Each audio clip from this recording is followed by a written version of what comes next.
that. We're not live. No, now we're live now, in case you were wondering. Oh, we're live. Ethan's not joining. That's nice of him to tell us. Yeah. He texted me back. You know, nice of him to tell us 15 minutes I'm after we so supposed sorry, to start. I forgot to mention. Mm-hmm. But he mentioned last week, but not this week. So you have to have a talk with that guy. Yep. Well, I warned you guys when you brought him aboard. Completely unreliable. Yep. Ain't that the sad truth? That's what I told you. I told you. He's in next week for sure. Yeah, whatever. So, you know what? It's too late. It's too late. Maybe he gets an invite next week. Maybe he does not. Okay. Let's see what happens. Maybe we introduce Ethan Bot. Ethan Bot. Yes. Sounds like a lot of work. I'd be okay with it. Oh, you're volunteering to edit the show? I'd be okay with you doing a lot of work. Oh, right. Yeah. What do you have to do next week, really? Nothing. All right, should we get the show on the road? Yeah. Should we do this thing? Sounds like it's already on the road. Oh, well. We just need to start making sense. Okay. Hello and welcome to episode 559 of the Player One podcast for Tuesday, July 25th, 2017. I'm your host, Chris Johnston. With me, as always, from Canada, Mr. Greg Seward. Hello. Hi. Sorry, I'm watching the NASCAR race. It was actually the first exciting moment they've had all day. So, hi. And joining me from the great state of Washington, Mr. Phil Theobald. Hello. What's up, my Nor'easterners? Oh, wait, Nor'westerners. No, you're Nor'western. Yeah. Crud. You screwed that up. Good thing I'm not a teacher anymore. It's the worst intro ever. Yeah. We had 25 people watching, but I don't think anyone's speaking in the chat, or else my computer's still screwed up. Let's see here. I don't see anybody speaking in the chat either. That's upsetting. I will say something. There we go. Bart's. There we go. All right. There's that. There we go. Thanks, Alex Smith. Alrighty. So hey, what? You guys like Atari? You guys like playing on your Ataris? Yeah. I haven't played on an Atari in a long time. Yeah. But you know what, CJ? What's that? I wish that the fun would be back. Oh yes, sirree. With the 2600 from Atari. Well, it's not the 2600, but Atari is coming back with a new console. What? Called the Atari Box. The Atari Box. That very, very clever name. Apparently, they are going to crowdfund. Okay. Yeah. Okay. And the pictures of it looks pretty nice. It looks sleek. They're going to crowdfund for a chance to play Yara's Revenge again. Yes. So basically, it's going to play Atari Classics plus. Oh, has that been like, I didn't know. The last I heard, they just finally announced it and shown what I think it's supposed to look like, but they didn't give any more information. But I haven't been making close attention this week. So has it been? I believe now that it's going to play old Atari games plus some new games as well. Really? Because it's like one of those Android set-top boxes. It can play. So it's a Switch. Your new games too. You know. So when we say old Atari games, what games are we talking about? 2600, 7800, 5200? We talking about everything? They haven't said. Well, that's what I'm at. It'll be 2600. Oh, it'll be 2600. Well, of course, right? They should honestly cover at least all those systems. It'll be the same old 2600 games that they trot out. I'm not totally against that either. Although, I don't know. What is it? The people who make the Retron 5. They're doing the Retron 77 soon, which is also going to play 2600 cartridges. Oh, really? Mm-hmm. Oh, they showed it at E3, I believe. Oh, okay. They did, yeah. So, yeah, kind of a cool little. You should look at it, Phil. It's a nice little design. I don't know if I trust Hyperkin, but wood still panel. a nice little design. Yeah. Yeah. This one does not play cartridges. It's digital only, the Atari Box. Mm. So. Oh, there it is. Yeah, I don't know. I mean, at Target, I still see stacks of Atari micro consoles, like the Yes. flashback. Yes. So I don't know.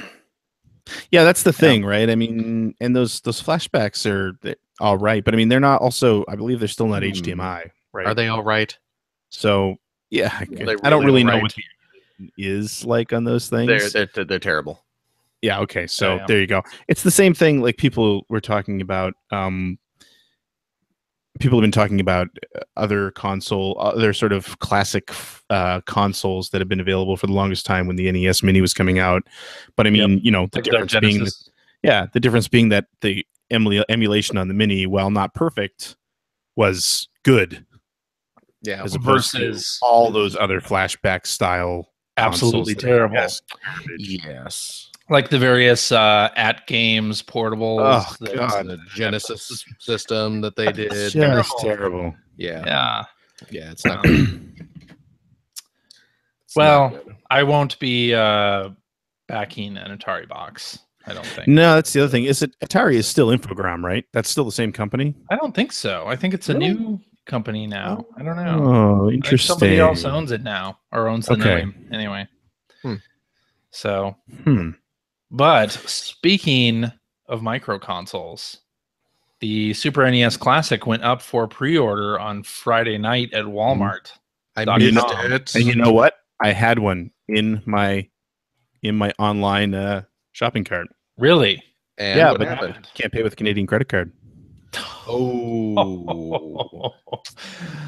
Oh, There goes. That was my brush with the Super Nintendo Classic right there. there you go. I close happened as to I'm be awake, and I was playing Splatoon online, and Hackrelius Super Nintendo Dad told me, "Hey, SNES Classic is up at Walmart." So I jumped on and was able to pre-order one Why didn't you pre-order two? because I wasn't sure if they would do the whole limit one thing, and I didn't know how long it was going to be up there, and happened to be just in time to nab one. So that's the one that we nabbed so that we can give it away during my Extra Life stream in November, We'll see. right? We'll see. Oh. We'll see how that goes. How We'll see. nice. Yep. How generous. CJ just can't stop giving. I mean, I did that last year. You did? I bought the NES class. I bought an Yes. extra for that. We'll see if I'm able to get another one. That's my boy. SNES Classics. And in other retro news, Nintendo has filed a trademark for the N64 controller in Europe. And Really? why would they do such a thing? I feel like that's something they would have done back in like 95. Yeah, why would they do that unless they were planning to do an N64 classic? Maybe. Oh, maybe. That's Well, I mean, it could be pretty interesting. If what happened with the NES Classic holds true, and it holds true with the Super Nintendo Classic, can't blame them. Yeah, right? It gives them a nice sure. little bump at Christmas. Yeah, lots of money. It's true. Yeah. So that'll be next year's thing, maybe. And I don't know if you saw this. Telltale had told a bunch of people not to keep your hopes up for Wolf Among Us Season 2, and a bunch of websites reported on that. And then, like 2 days later, they announced that they're doing Season 2 of Wolf Among Us. Season 2 of Wolf Among Us, the final season of The Walking Dead, and Season 2 of Batman. Yes. Pretty awesome. Although I still, I will definitely play Wolf Among Us 2, because to me that's the last series of theirs I played that I absolutely loved. Mm-hmm. Like it was, and if you guys, I'm sad that I don't think either of you played it. Did you? I did not. I played part of the first episode. CJ played episode 4. I think I played all the way through episode 1, if I remember right. But so good, so good. Did you play the Borderlands game, Greg? No, I didn't. I've heard that's fantastic. Yeah, I've heard that as well. Like even if you're not into Borderlands, I've heard that's really good. Wasn't it free on PS Plus? Was it? Yes, I think I actually have it. I downloaded it. Yeah, I have it, but I have not played it.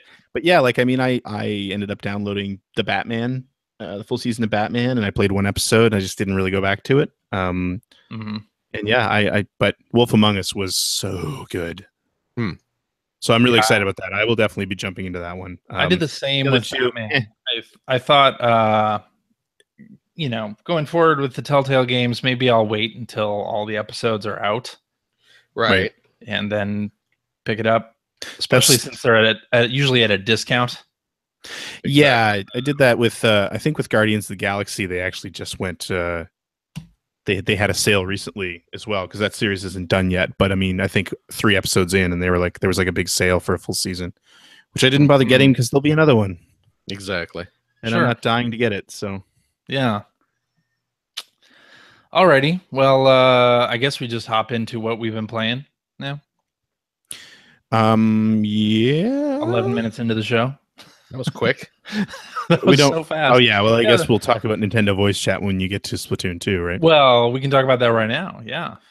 Yeah. So let's get this out of the way. Nintendo released their online app for the Switch a few days before Splatoon 2's wide release, and then some journalists got on it and tried it out, and to the surprise of pretty much nobody, it's terrible. Absolute garbage. So that was Phil falling over. That was. Yeah. I couldn't believe it. Blood shooting out of his nose.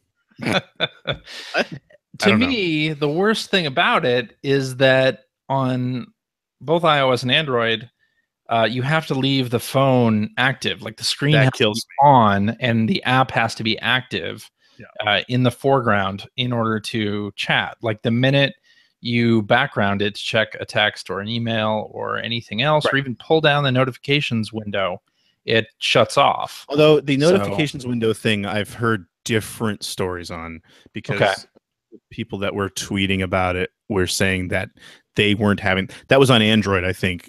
Only. That sounds about right. Yeah. But a couple people were tweeting that they weren't having that problem. So I wonder if it is actually that issue. But I mean, honestly, at that point, it doesn't care. It doesn't matter. Like, even if it's not an issue, the fact that the screen has to be on, the fact that it has to be the active app. Yeah. Like, even if, anyway, it's, I always thought that this was going to be a terrible idea, but now to hear that they've completely screwed up the application. Well, I mean, here's the thing. It's an app. It can be updated. It can be fixed. Let's hope that they do that. Let's hope that they iterate on it quickly. And I'm sure they will, but it sort of goes back to the same thing that I've been saying all along. Is like, this isn't hard to get right. People have been doing this right for a long time. It's not that it isn't hard to get right. I mean, it's hard to get right, but other people have done it. No, it's not. So it's not hard to get right at this. Really, like, to create an app and know that if it's a chat app that you want it to be active in the background. That shouldn't be hard. No, that's what I'm saying. This is what I'm saying. That's not hard to get right. Okay. Then you're right. You're right about that. I thought you meant just voice chat on a console. No. I mean, I get it. Although I also think that that's not a big deal either. But whatever. Yeah. So I definitely think they got to fix that. Plus, I did the whole thing, like post an invite to social media, because that's another one of the big features of the app, right? And I thought that would be a really cool thing, something that the PlayStation and Xbox do not do. That would be nice.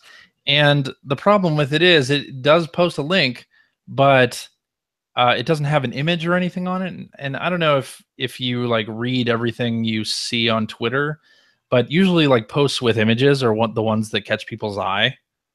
Like if you just say, join me on Splatoon 2 with a link, nobody is going to click on that. Like, you have to say something better than that on there. You have to have an image of something to get people in. But so yeah, I didn't even get to try it because I couldn't get anybody to join. That's hilarious. That's how great that was.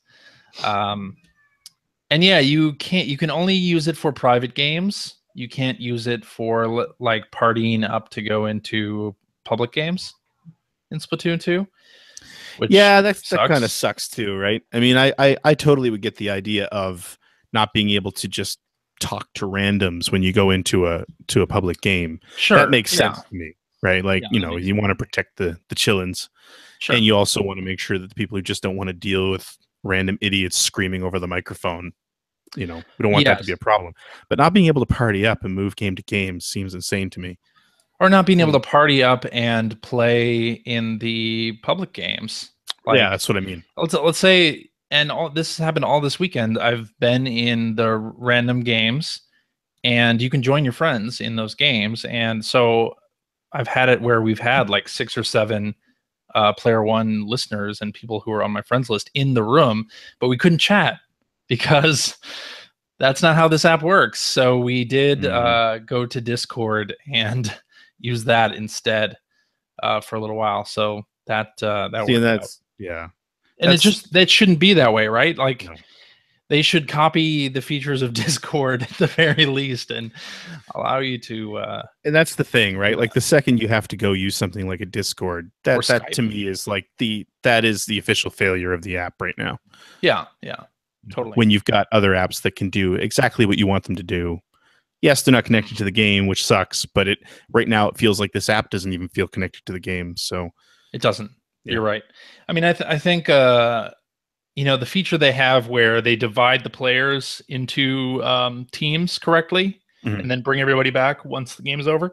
I think that's great, and it's obviously something that Discord doesn't do or Skype doesn't do. That they could totally that is the advantage right there. And people are saying, "Oh, just use Discord." Really, it's small improvements that Nintendo has to make this thing something that people actually use. But for now, anyway, it's kind of dead in the water.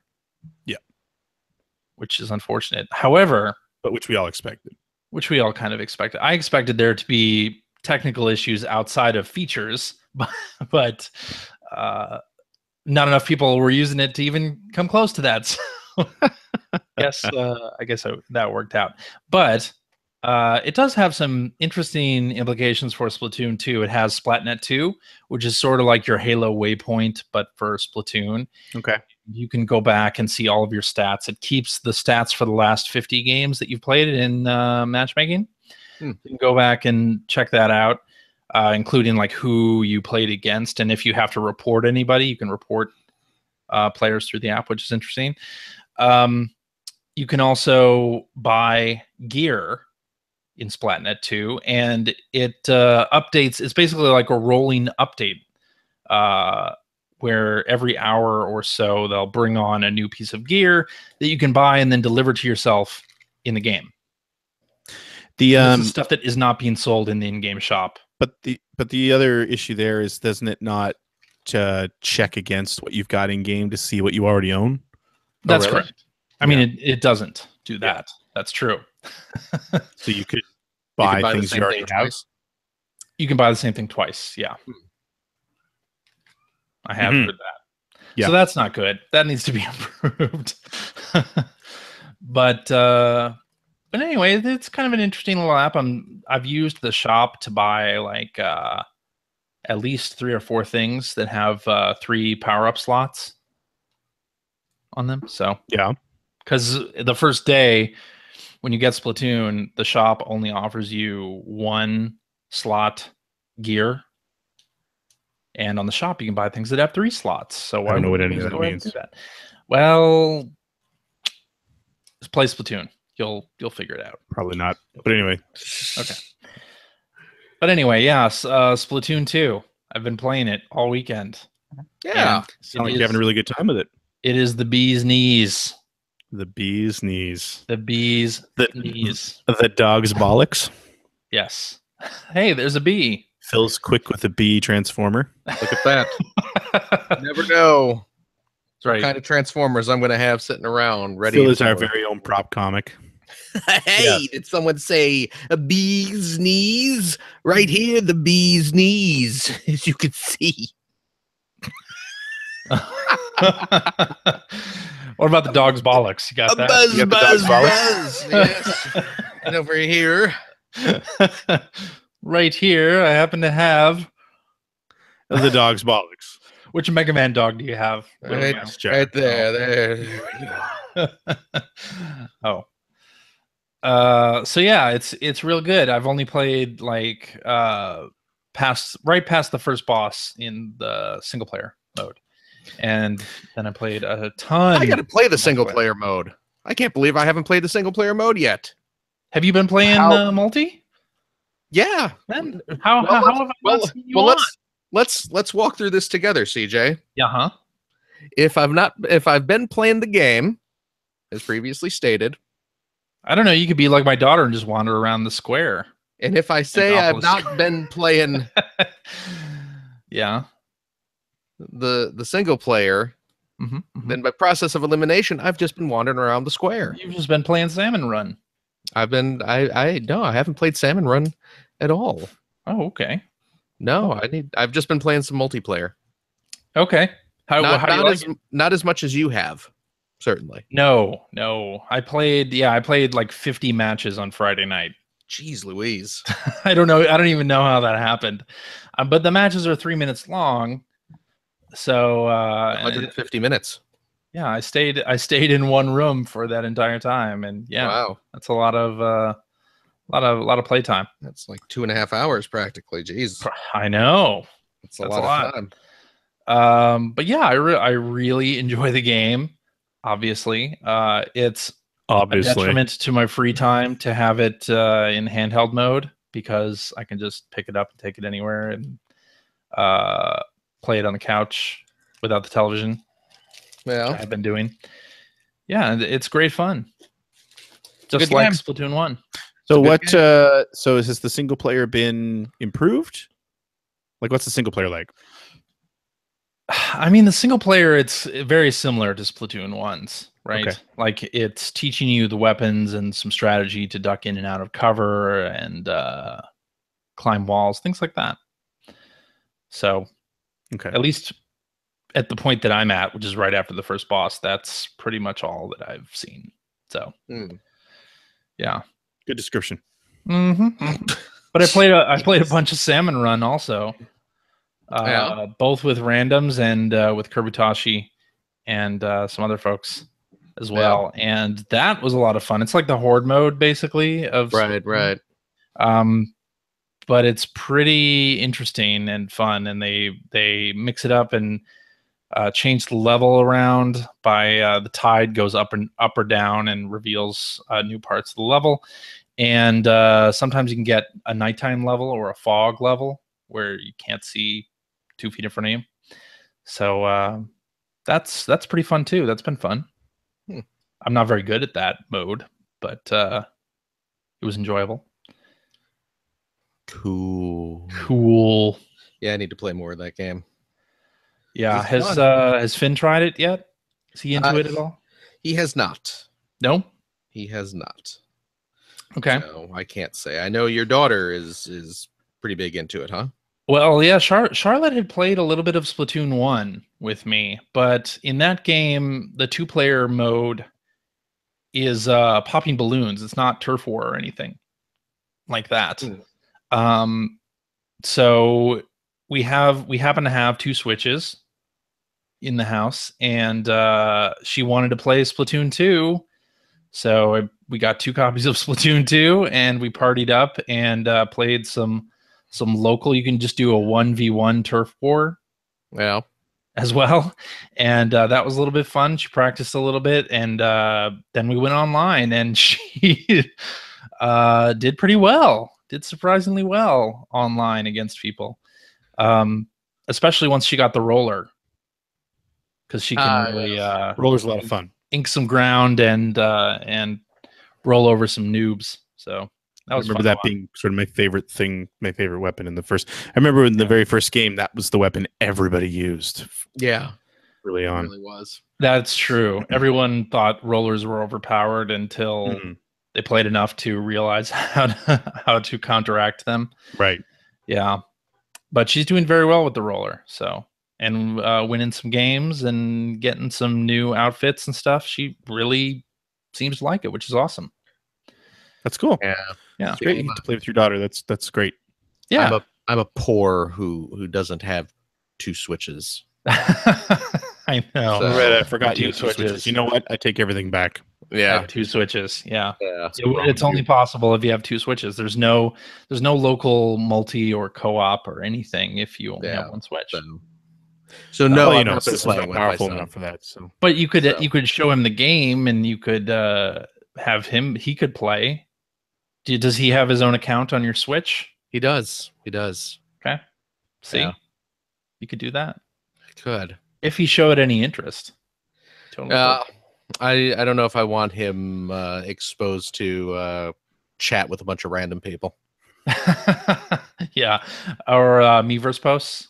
Those posts. Yes. Which, by the way, oh my gosh, some of that stuff is awesome. Have you seen the Drew Scanlon blinking guy post? Somebody drew that on Splatoon 2. Someone did what with that? They drew the Drew Scanlon. They drew Scanlon? Yeah, they drew Scanlon. Yeah. Oh, that's rich. That's not rich. That's Drew. Oh, lordy. But anyway, I'm going to be playing a lot of Splatoon 2. Yeah, moving forward, I'm sure. And they already added a weapon. They added the paintbrush.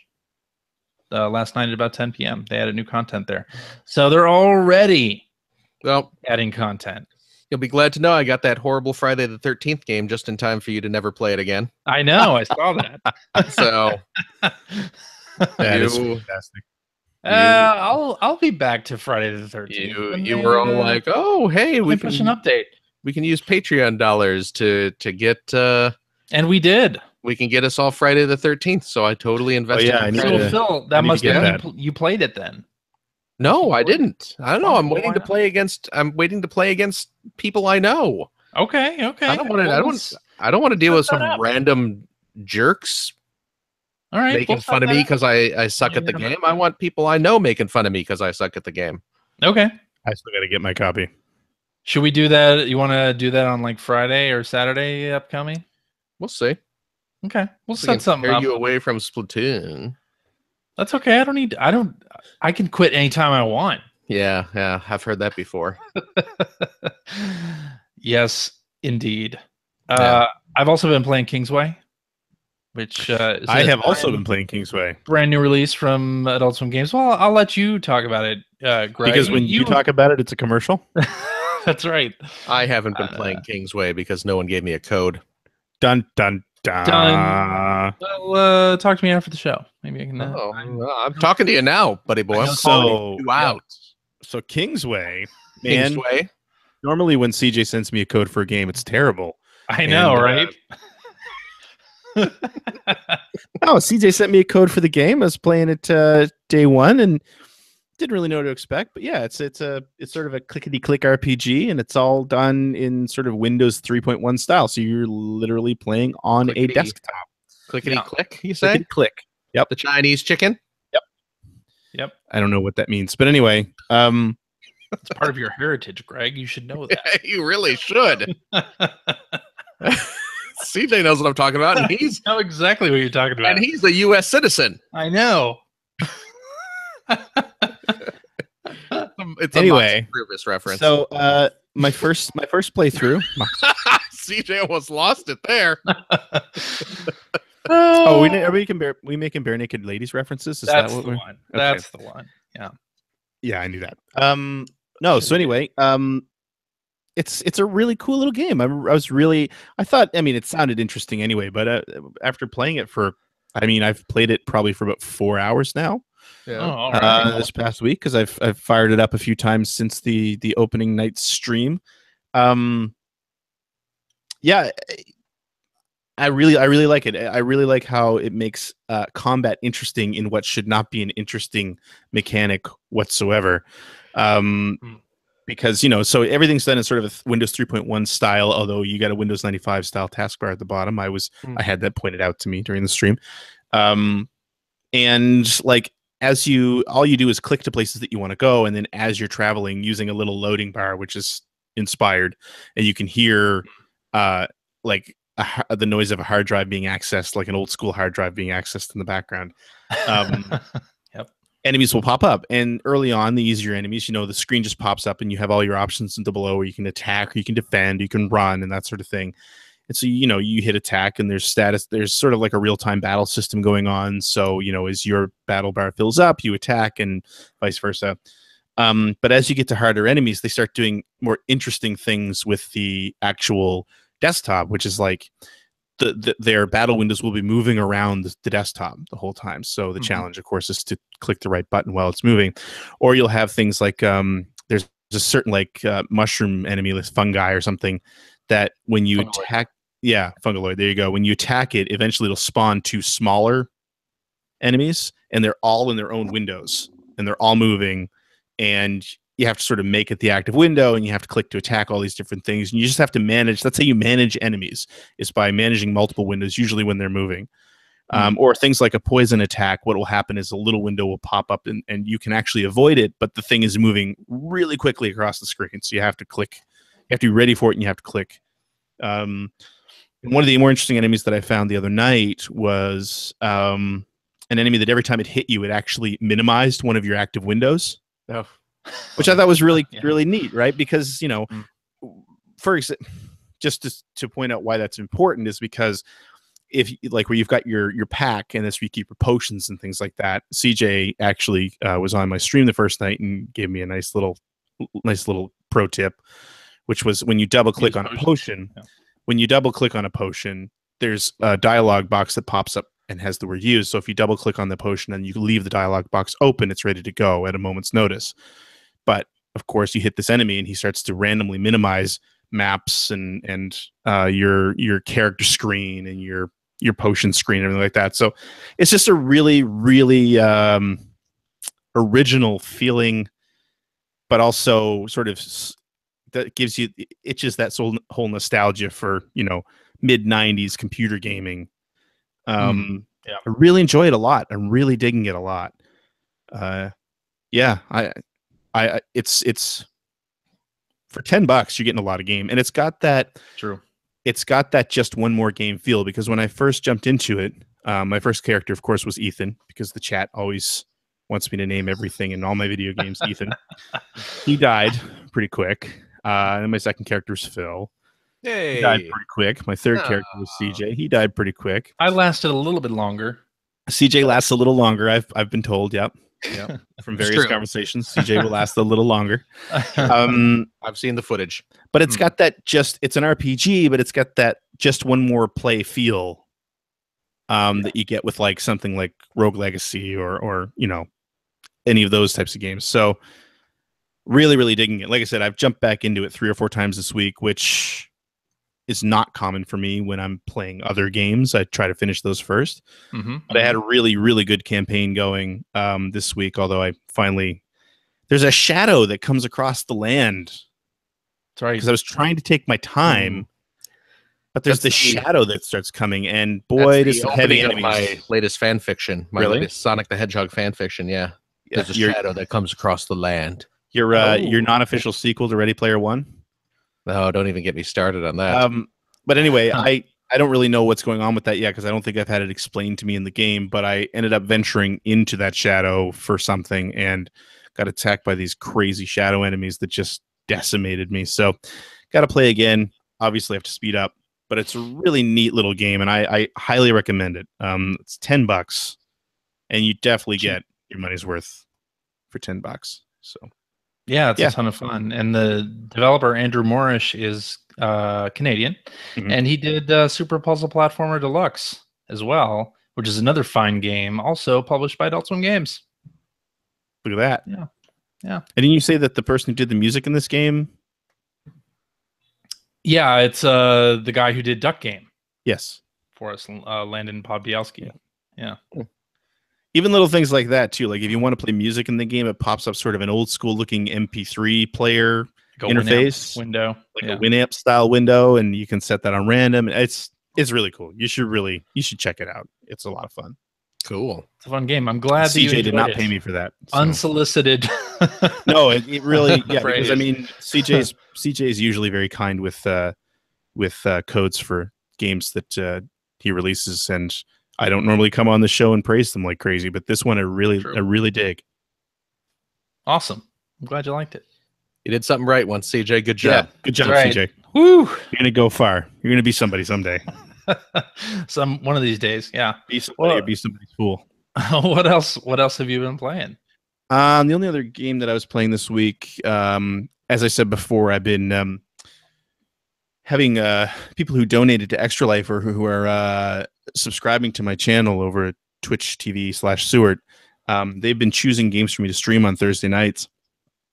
And one of the games that was requested by a donor who goes by the hacker alias of Graph Metal asked me to play was Illbleed for the Dreamcast, which I don't have a copy of. So he sent me a copy. Oh, wow. All right.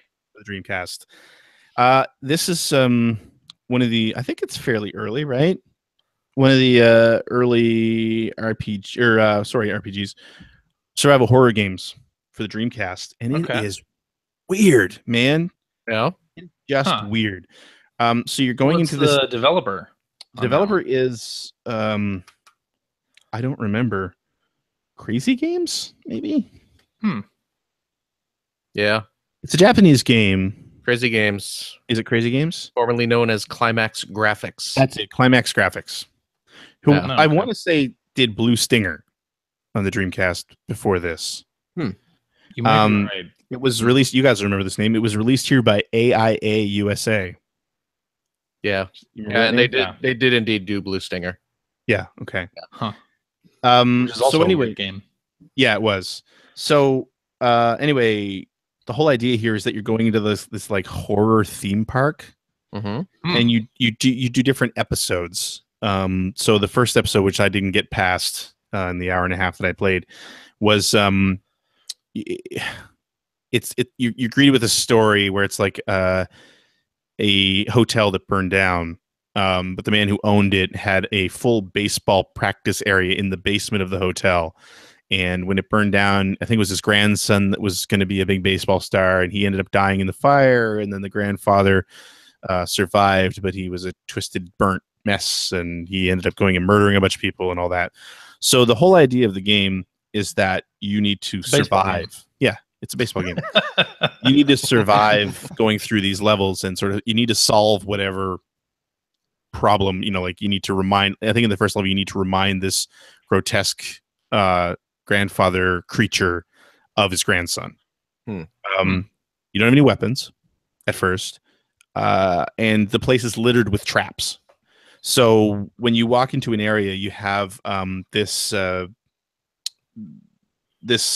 sort of graph at the top of the screen that's your 5 senses, and then a 6th sense, and it looks like something you'd see like an EKG meter.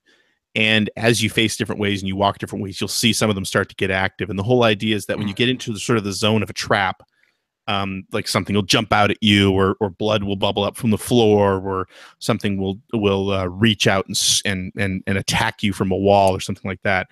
And you need to find in each level this like horror finder thing. And the whole idea is that you look around and you mark where you think traps might be. And then if you walk up and there was a trap there, then you earn adrenaline points, which is what you use to mark these things. It's a weird game, man. That is weird. It's really weird. And it's really difficult. And the thing is that the traps are randomized. Like, where the hotspots are, but if you mark hotspots where nothing's actually going to happen, you lose adrenaline points and you don't gain them back. So it's kind of the luck of the draw.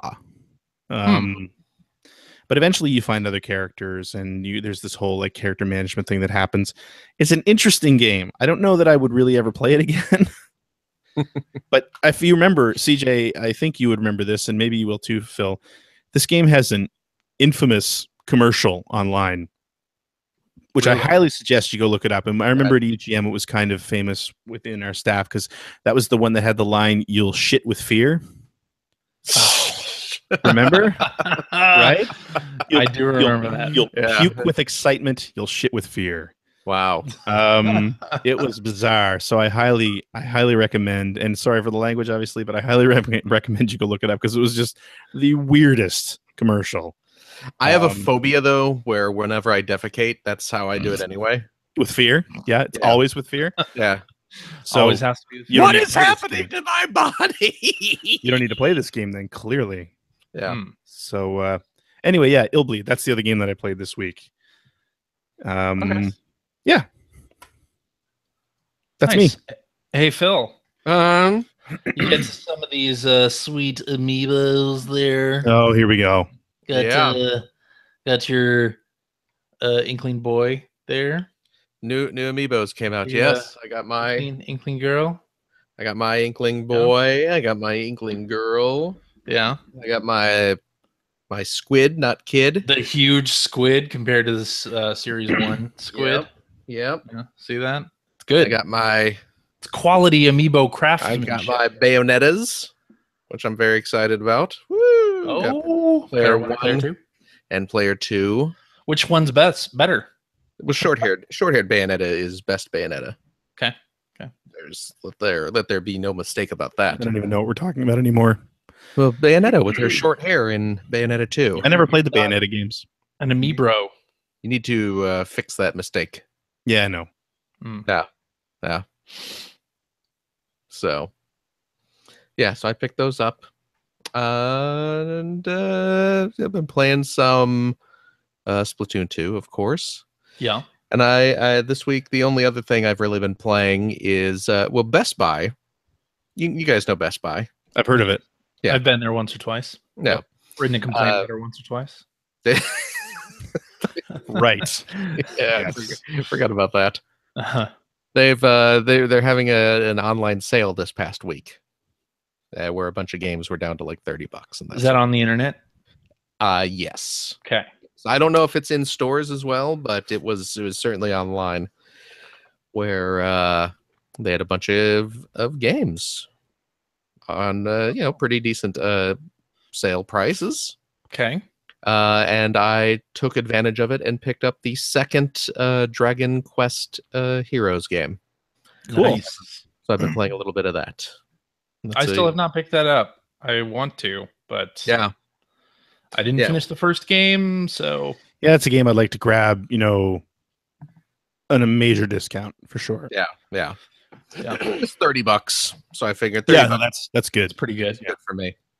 And I also, because it's me, I also picked up, and it's en route to me right now. It's they did not have it in stock. Probably because it's so darn popular and everyone wants it, is the latest Samurai Warriors game. So please look forward to those. Spirit of Sanada. Oh, God. Yes. So How many please of look the? forward. Which one is that numbered?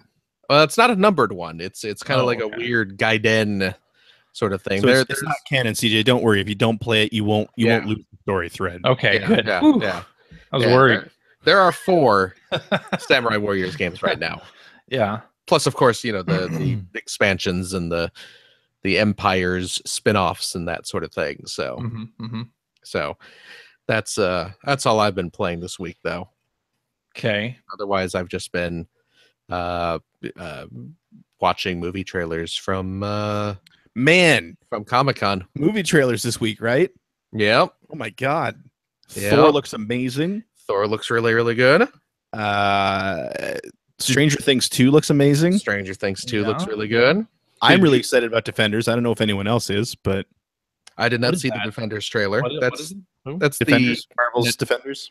That's the Netflix, the big crossover between Jessica Jones. They've been doing, like they did Cage. Yeah, exactly. So they're taking all 4 characters and doing a Defenders series. Yes. Which I'm super excited about, because I really like Jessica Jones in the 2 Daredevil seasons.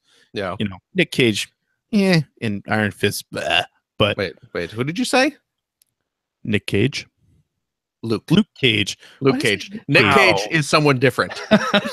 Although, who's Nick Cage? Oh, Nicolas Cage. Yeah. Which no, but wasn't there a character? Okay, sorry. Which would have made that show a lot more interesting. Luke Cage. The Luke Cage series was the best thing about the Luke Cage series was the music. Luke Cage. Great music. You say Luke Cage? Yeah, and then Iron Fist just kind of sucked. But yeah. Sigourney Weaver's the big bad in the Defenders series. Oh, is she? That's pretty awesome. So I would like to see Luke Cage exactly as it is, completely the same scripts and everything, but with Nick Cage. Yeah, playing Luke Cage as Luke Cage. Oh, hey, remember Nicolas Cage was almost Superman at one point. That's true. Oh God, that's horrible. Can you imagine how the world would be different now? I don't want to imagine. And then so I mean, some of the trailer, and is there an Avengers Infinity War trailer floating around? There is a recorded from the back of the theater on a crappy cell phone with someone's head kind of in the way of the shot. Right.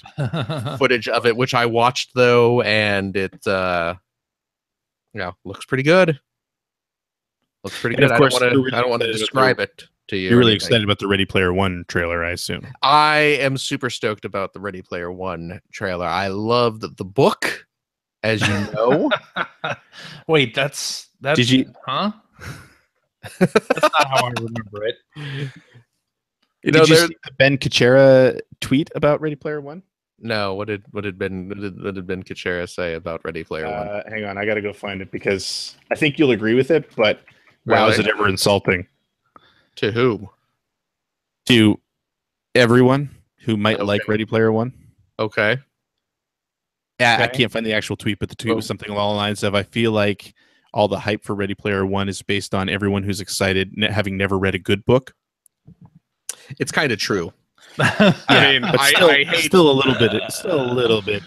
I hate to agree with Ben Kuchera. I know you do, but it's kind of true. You and the Cooch don't normally see eye to eye. No, we don't. There's a lengthy thread on the NeoGAF about the Ready Player One trailer, and someone quoted a long block of text from the book. And it's been a couple years since I've read the book. But at first when I was reading this, I guess technically rereading this this passage that he cut and pasted, I was just like, well, this has to be a parody. This isn't. I mean, this is kind of like in my mind's eye. This is how I remember the book being. Is this bad? But no, it's actually verbatim from the book. I think the best tweet I saw about this week was somebody saying that they figure the appears courtesy of section of the credits will be longer than the actual movie. Yeah. Mm-hmm. Yeah. So what was that one shot that Entertainment Weekly had before the trailer came out that had all those things in the background? Do you remember? Did you see like people dissecting it? Like, oh yeah, Garbage Pail Kids in the background. Oh, yeah. There's this, there's that. It's like, get ready. Right? I need to read that book just to experience it. You should. I mean, it's a quick read because it's poorly written. Jesus. Well, it is better or worse than 50 Shades. Have you tried 50 Shades? 50 Shades was terribly written. I haven't read 50 Shades, so I remember my just to go into this. My brother gave me that book. My brother's not a reader. Gave me that book. Gave you 50 Shades? He gave me 50 Shades. Greg, read this. His wife. It was one of those things where it's like he and his wife had read it and they thought it was great. And it's like, you should really read it. You and Tara should really read this. This was before I was separated. Right. And I tried so hard to read the first chapter of that book, and I could not get through it. It was so bad. It's like, well, like maybe I'll just flip to the interesting bits. Like, no, it's terrible. It's just terrible through and through. Fast forward, to the story bits. Yeah. No, yeah. Give go find a used bookstore or go to the library and check out Ready Player One and see how much of it you can get through. Yeah, I think I will. Like I said, it is. I mean, it is not well written, but it is a quick read just because it's so kind of pulpy, pop culture trash. So it's you won't have to, Is that what it's supposed to be though? Huh?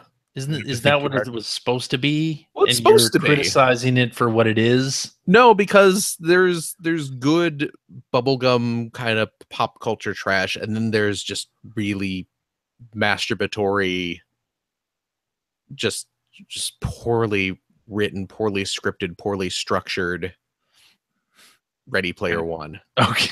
You've not read it either, have you? I have not, no. Okay, yeah. It's not good. Okay. But I love getting you talking about this. That's why I brought it up. Right. Although my little tweet that I made about it certainly took off. Did you see my tweet? I didn't see it. What did he say? You didn't see my tweet? Oh man, I posted a video. I made a little video of the first look, an exclusive first look Oh no. The Ready Player One movie. You dig it up. It's Well, you know what? I want to say I saw the thumbnail for this. yeah.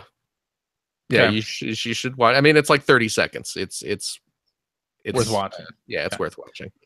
I'll Okay. have to go find it. If I do say so I'll put myself. it in the show notes. I'll put it in the Yeah. show notes. Yeah. It got a fair amount of retweets and everything, so I'm pretty pleased with it. Nice. Yes. So there you go. All right. You can find my That's all Twitter I at Whimsical Phil Oh. on the Twitters. There you go. There you go. Let's see. Did anybody play any of these demos that Nintendo's put out on the 3DS? They put out a Hey Pikmin demo, a No, Miitopia I haven't. demo, and an Ever Oasis demo I recently. have not.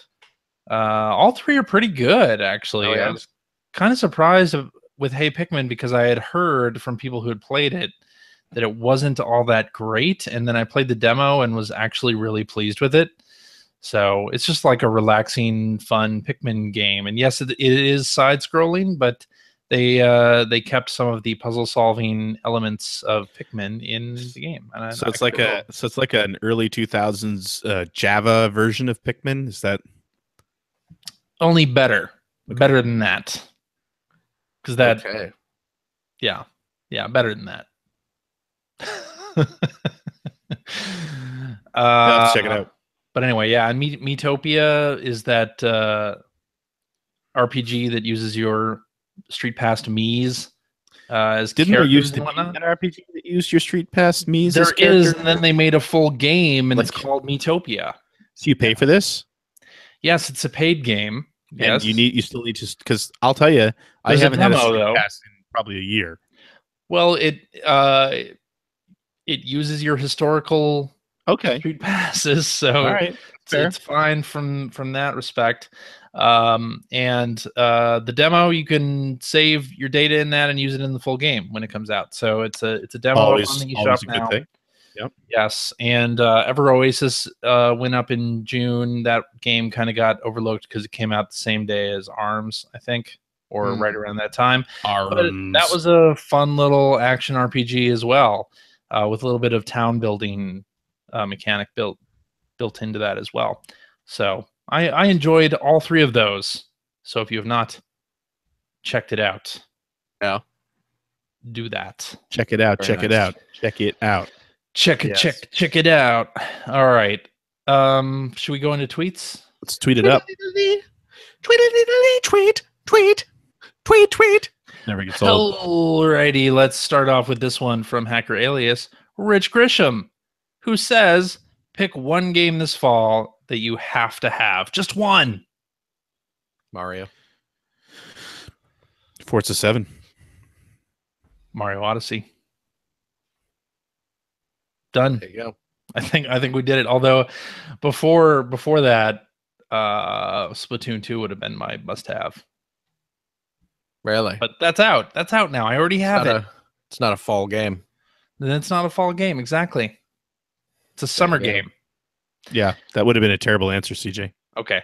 Yeah. Hacker alias Rock Bogard says, watching Seward play Panzer Dragoon Saga makes me want a Saturn HD collection.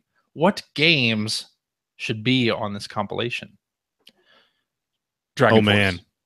Dragon Force. for sure. Oh, Right. Imaginary Ray Earth.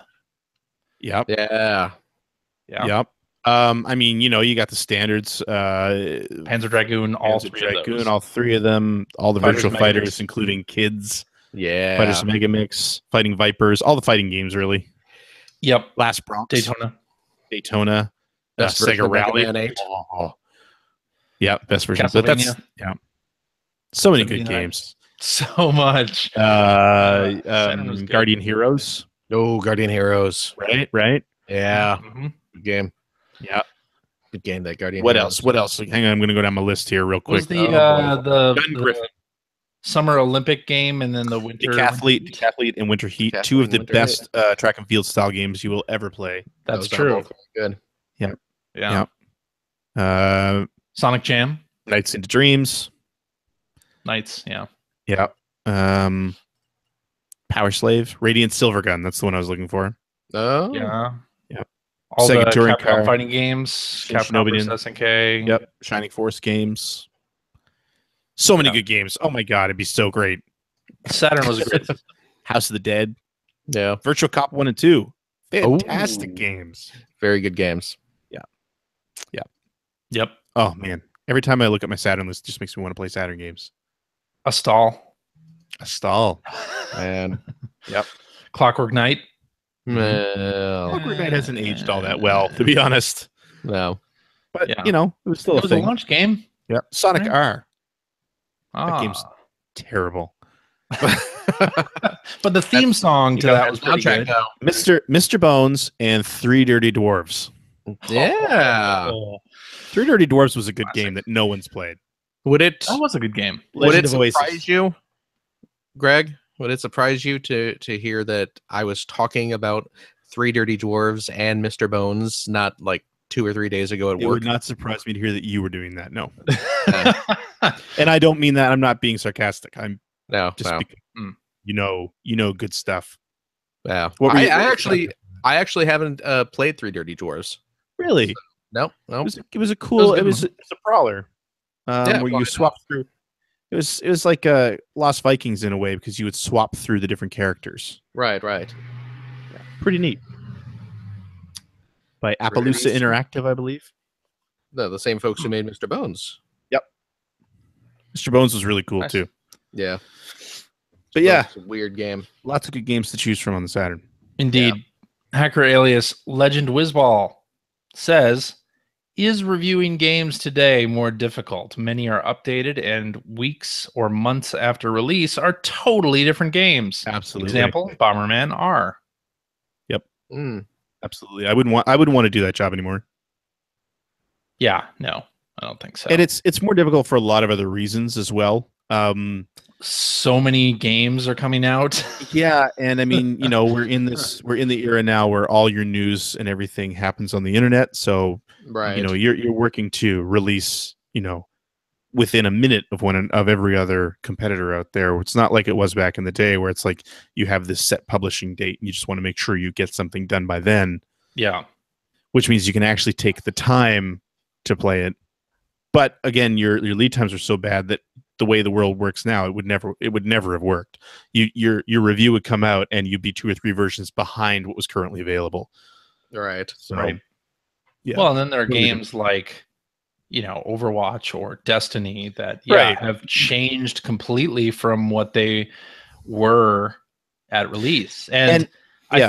I think Polygon at one point did make a point of saying that they were going to have a review system that could evolve and change, but Yes. I don't think they've done that with any title of note. It felt like they only did it with certain titles back in the day, and I think that whole system kind of fell apart with Yeah. SimCity.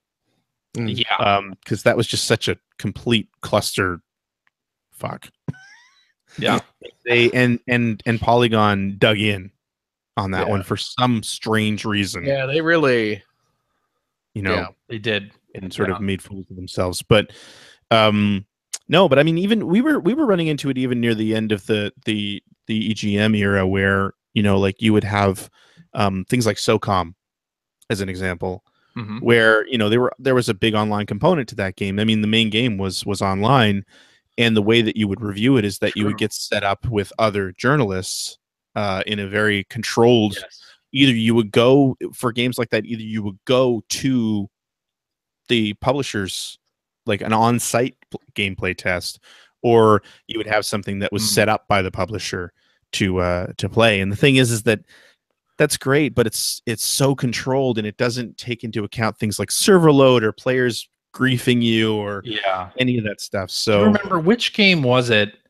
It was a Splinter Cell game. I can't remember if it was Pandora Tomorrow or one of the other ones where the main component of the game was this multiplayer mode where you had protagonists and antagonists like on different sides or whatever, and the reviews came out and they were all positive, but then it turns out like players who are trying to grief or like take advantage of exploits in the game could do so and completely like ruin the experience.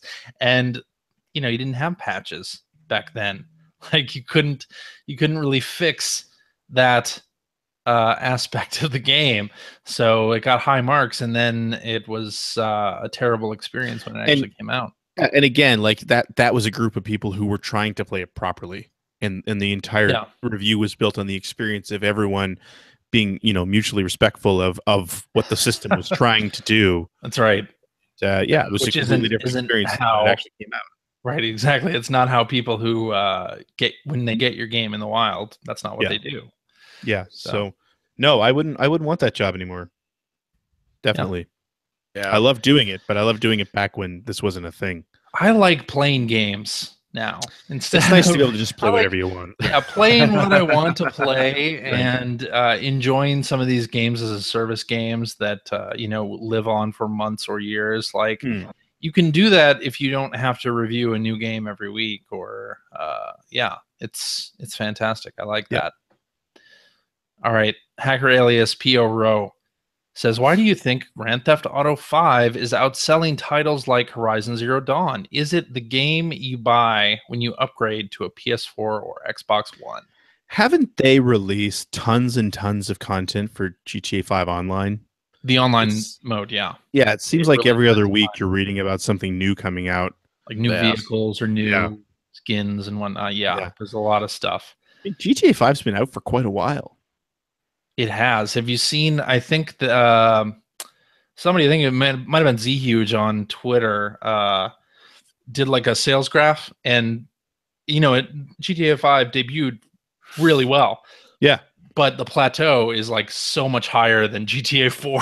Like it has just continued to sell. And yeah, it's still on the NPDs even now. And it's like a 4-year-old game. I kind of want it to drop just because I want to hear about GTA 6. Or something else. GTA 5 is a great game. I really enjoyed it. Right. But yeah, I was done with it ages ago. It sounded like Rockstar themselves has been surprised at how GTA 5 has gone. Right. They didn't expect it to have this much legs. Well, it remains like when you look into things like if you pay attention to streaming at all or YouTube. Oh my God. It is one of those, like there's 5 or 6 games that like if you do nothing but videos for one of those games, you will be successful. Yeah. And GTA 5 has been one of them. Well, since it came out for 4 years now, people make lots of money doing GTA 5 videos. Yeah. It's just super popular. What do you have I mentioned? Like that must contribute to the sales too. Streamers who stream only one game day in and day out and do it like every day, 6 hours of this game. I don't understand how people can do that. Well, it's funny because a while back I was speaking to somebody who, I'm not going to say his name just because I don't know if he would want me to, but somebody who works at YouTube, and we were talking about just that sort of thing. Yeah. And he was talking about he'd spoken to a couple of people who make their living streaming games.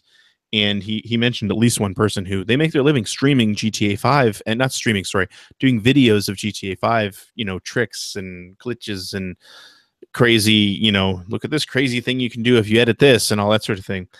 Doesn't even like the game, can't stand the game, but can't stop still does videos of the game money because that's how he makes his living. Wow. Yeah. I wonder if that's because, you know, there are Minecraft streamers and GTA streamers. Minecraft's another one. How many of those are like that, where they really just hate playing the game? Yeah. That's crazy to think about. Yeah. Yeah. All right. What a way to make a living, though. It's true. Yeah. You can do it, right? I mean, it seems like a fairly, I don't know, easy thing to live with if it's gonna put food on the table. Sure.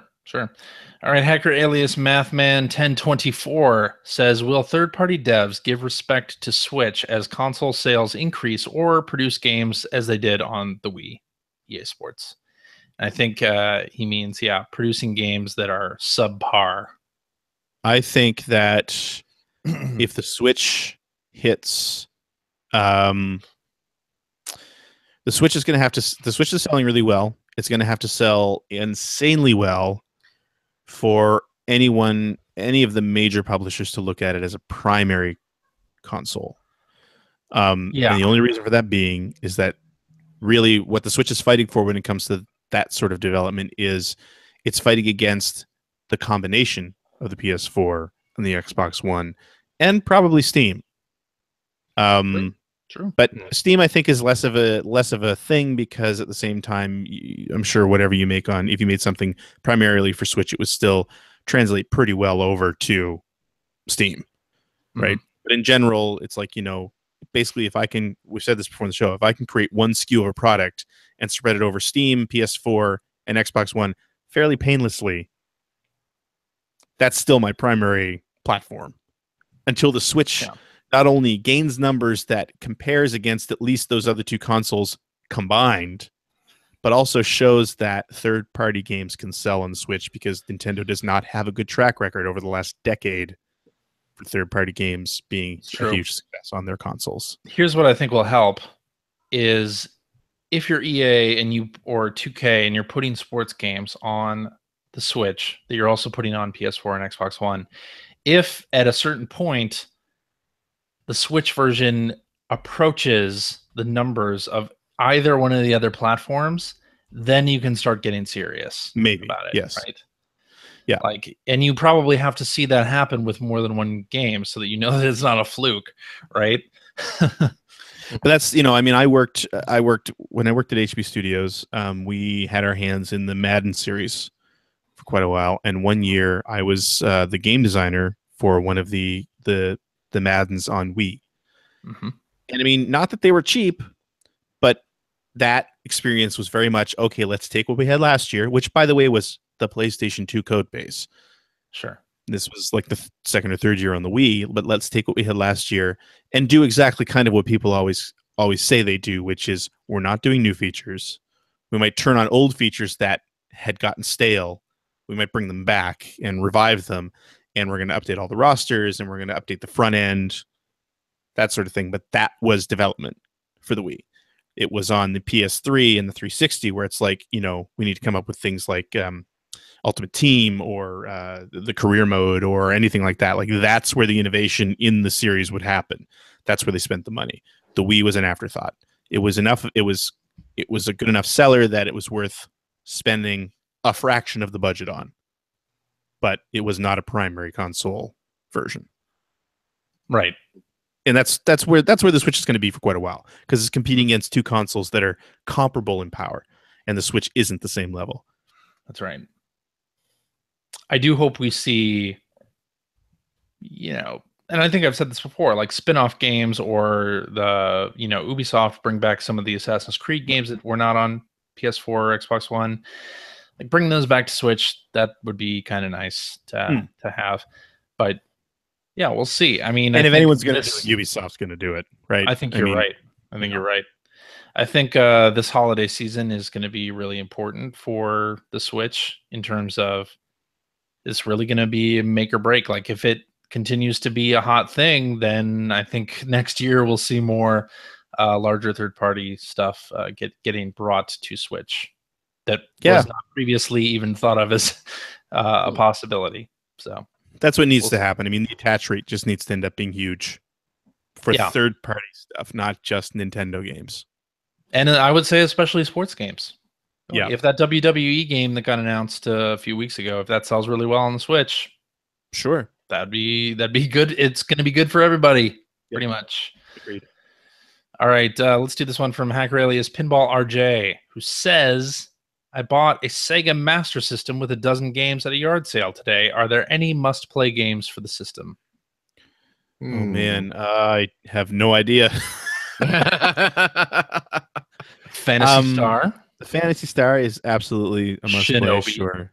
Yeah. Double Dragon. I like Double Dragon on the Master System. People love Double Dragon on the Master System because it's very similar to the arcade game and its multiplayer. It's not very good. Yeah, you're right. Braden Manning in the chat actually mentioned Ninja Gaiden. Ninja Gaiden is really interesting on the Master System because it's a completely different game, and it's not based on the arcade game. Really? Yeah, it's completely different.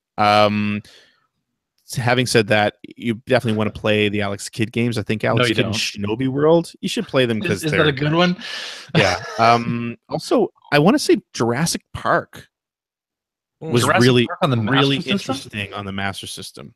Really? Again, a completely different game. I think it was Jurassic Park. I don't think it was Lost World. I think it was Jurassic Park. And I'm only getting that basically because of doing a Retronauts episode on Master System last year and kind of discovering a lot of games that were surprisingly good on the Master System. Huh. And actually, there's a great resource for this, by the way, which is SegaDoes.com, run by Dylan Cornelius, where he's gone through and done reviews of every single game released on a Sega console since the SG-1000. I think he's almost through the Master System games, but the thing to pay attention to on the Master System is you want to look at European cartridges and UK, because the Master System had a much longer lifespan over there, and some of the best stuff came out after the system was dead here in the US. You want to look at a lot of the Disney games too. There were some really good Disney games, like I think Lucky Dime Caper with Donald Duck was one of them. Right. But there were some great Disney games on that system that you should check out. Cool.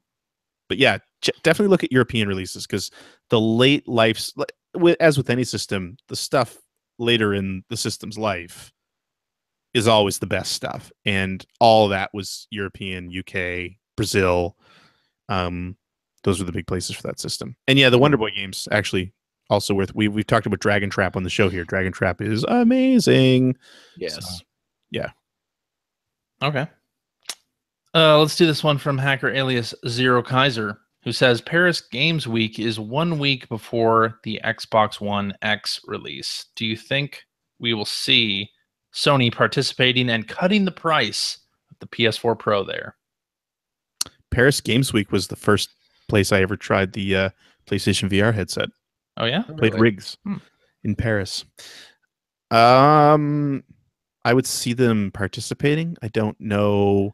Is Paris Games Week big enough to make any huge announcements?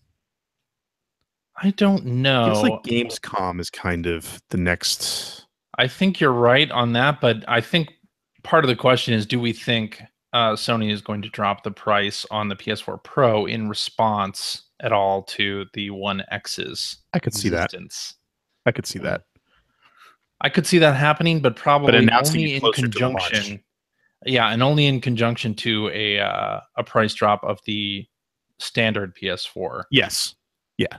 Which I think is the standard PS4 still at $299. I don't even think it's dropped to $249 yet. I don't even know. So yeah, they could do it. I mean, it won't have been out. The Pro only came out in November 2016, so it wouldn't even have been a year. When's the One X coming out? November 7th. So yeah, I think that they announce a price drop like right before the X comes out. Take the wind out of their sails. I could see that. For sure. All right. Hacker alias Grim Grinning Guy says, how do you play Splatoon 2? Joy-Con separate, grip, or Pro Controller, motion or no? What are you doing, Phil? Pro Controller, no motion. Okay. I'm either I've done all of these: handheld, grip, and Pro Controller, and with motion. What is your preferred method? Pro Controller with motion. Okay. Yeah. I have motion controls on. I got used to that with the first Splatoon and really like them. So it helps me with the aiming, because I'm not all that great with the right stick. Anyway, so okay, it works out. Okay. And Greg, what would you be playing if you were playing Splatoon? When I played Splatoon back in the day, I actually really got used to the motion control, so I'd probably end up using the Pro Controller with motion controls. Yeah, that's a good setup. Good setup. Alrighty, let's do this one from hacker alias Knee First One, who says Sonic Mania buzz from San Diego Comic-Con is very positive. Too bad there isn't a normal retail release planned. How far in advance do publishers have to commit to a physical release? Do you think Switch cartridges would take much longer than Blu-rays?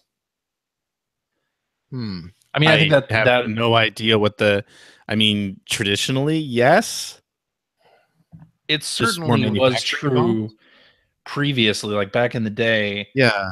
Talking about cartridge manufacturing versus CDs or Blu-rays, I would just imagine there would be a little bit longer of a lead time. It may also be in a matter of expense. I mean, Yeah, I Blu-rays mean, versus a proprietary cartridge format. right. And I wonder again if it comes back to a sort of an economy of scale thing where, hey, pressing it on disc is cheaper when you're doing it across multiple systems. Who knows? Who knows? Could be. Yep. I really don't know. But I'm excited about Sonic Mania, and that comes out pretty soon here. Cannot wait to play that. Yeah. I love everything I've seen about it. I will definitely be picking that up on the Switch. And it's so weird to be excited about a Sonic game lately. You know what I mean? I hate to say that. It breaks my heart. But I mean, the last time I was excited about a Sonic game was Generations. What do you before think that, it was just disappointment after disappointment. What do you think of Sonic Forces? I think it is. I don't think we talked about the create a character thing when that whole thing. The create a character, whatever. People are, have different opinions on that. That's not going to be the make or break thing in that game. Mm-hmm. I really feel like they need to just. I don't even know where to start. They got to get Sonic out of a real world. Like they just, you know what I mean? Like, the whole like destroyed city setting does nothing for me at all. Like I keep thinking, you keep looking back at like back in the 90s, Sonic was much more fantastical and lush and right. Like saving the forest creatures. Like, yeah, okay, that's not cool, but it's where that character lives and lives well. The whole keeping it in a world where there are humans that he's interacting with all the time. It's just bizarre, and it always has been. It's the reason why I cringed so hard when they first showed Mario Odyssey. It showed him running around in New Donk City. It's like, oh my god, this is a Sonic Adventure feel like crazy, and I don't like it. So I don't know. I don't know what you do with the. I really liked what they did with, again, Sonic Generations. I feel like that brought the classic gameplay forward in a way that worked. But isn't this the Sonic Generations team, and old school Sonic is in Forces? Yeah, I know, and it could be great, but it's just so cringeworthy at this point, and there's so much baggage attached to it now that I don't know. I'm gonna give it a chance. It's a new Sonic game. I'll definitely try it, but I don't have high hopes. Okay. Let's do this one from Hacker Alias, the Defective Ram. It's a great name. Both Thor Ragnarok and Justice League come out this November. Which one are you more hyped for? Oh, I didn't see the Justice League trailer yet. That's the one I haven't seen. Yeah. The Marvel movie, always. Yeah, same here. Always the Marvel movie. I've heard Justice League looks really good, and I still haven't seen Wonder Woman yet, which I know is terrible. I haven't either. But I still, DC making one good superhero movie recently does not make me think that Justice League is going to be the better of the two. Right. Although I heard Batfleck's days are numbered. Yeah. Yep. Don't get too used to Batfleck. Okay. So, what about you, Phil? The same. Yeah. I should probably just abstain because I don't watch many superhero movies. Oh, too good for that. Too good for it. This will be the first Thor movie. Not only the first Thor movie that I will see in theaters, but the first Thor movie I've seen. I have not seen the others. I have not seen the Thor movies. Yeah, the first one was okay. Character doesn't interest me. I don't. I saw the second one. I don't remember anything about it though. Right, there you go. Yeah. So I don't feel like I've missed anything that I'm going to really haven't. Where I go see this, but the trailer makes this movie look like a must see. So yeah, I want to see another Deadpool movie. I'll watch that. Oh baby, Deadpool was great. Yep. Yeah. Yep. I watched Dread. Oh, Dread is great. I had not seen Dread before. Was not bad. Dread is friggin' I did enjoy Dread. Although I still kind of love the campy Stallone version from the 90s. I never saw the Stallone version. You never saw I never saw it either. How did you guys not see the And Stallone I'm movie? such a huge Rob Schneider fan. Well, who isn't? Right back in the day, I mean, that guy was. I mean, box he was office good in gold. Demolition Man. You should see. Yeah, You should. Rob Schneider was in Do Demolition Man. yourself a favor. Wait, what? And just see. Was he in Demolition Man? He's briefly in Demolition Man. Yeah, Oh, Is he for God's really? sake. he's one of the police officers. Yeah, Really? Oh. Demolition Man. that's was a lot of great fun. movie. Demolition Man is. Yeah. Demolition so Man good. is a fun movie. I can't speak. That's one of my for it. favorites. You should do Stallone. yourself a favor and check out the Stallone version of Judge Dredd. Is that doing myself a favor? Yes, it is. Is I it really, it's campy, but I really liked it. Okay. I had posted this on Twitter as well. I inadvertently, the wife and I started a themed marathon this weekend because on Friday night we watched Attack the Block. And Yep. then Saturday we watched Dread, and both movies are about fighting your way through a large apartment complex.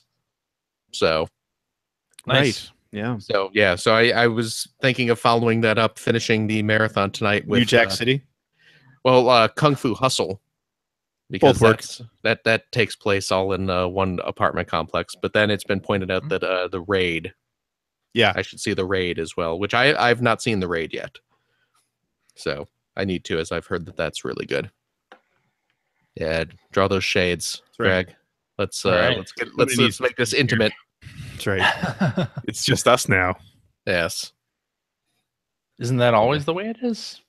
Now my kids are here. Oh, And that's the Oh. way it is. all right. Are we done?